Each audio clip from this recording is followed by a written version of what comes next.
Преди няколко години се родиха първите рими, живота жалък получи своята роля, оттам нататък музиката ще те накара да почувстваш най-тежките ми сълзи. Дори и в най-измислените ми лирики няма грам лъжи. За разкрие сърцето от обществото и неговия групи умрук. Всеки ден съм някой друг, ритъма не е просто звука, място където мога да бъда себе си.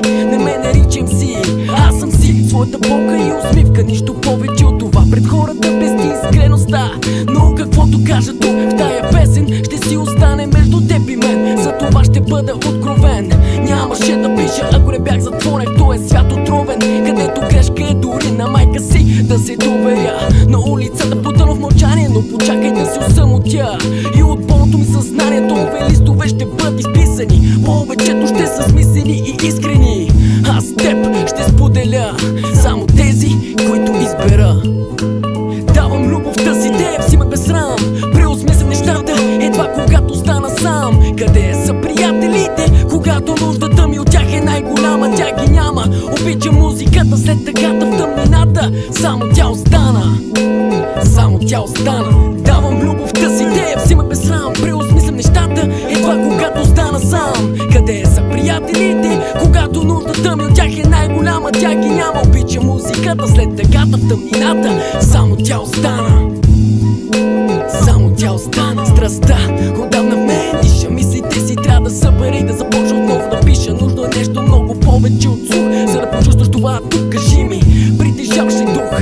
Често съм се замислял, кое е по-ценно, приятелите или страниците, които съм изписал. Любовта към поезията е добро при този начин на живот. Най-важно е да запазя сърце. Лъже ще бъде този, който отрече, че не съм видял душа. Безличие получих в замяна на това. Осъзнам полезно ще е безчувствен да изглежда в хорските очи. И пак прилиствайки лириките ми, какво виждаш?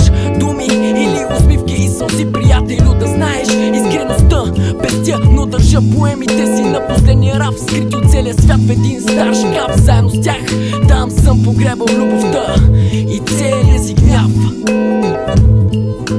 Давам любовта си теб, взимай без срам. Преосмислям нещата, едва когато стана сам. Къде са приятелите, когато нуждата ми от тях е най-голяма? Тя ги няма. Обичам музиката след тъгата в тъмнината. Само тя остана, само тя остана. Давам любовта си теб, взимай без срам. Преосмислям нещата, едва когато стана сам.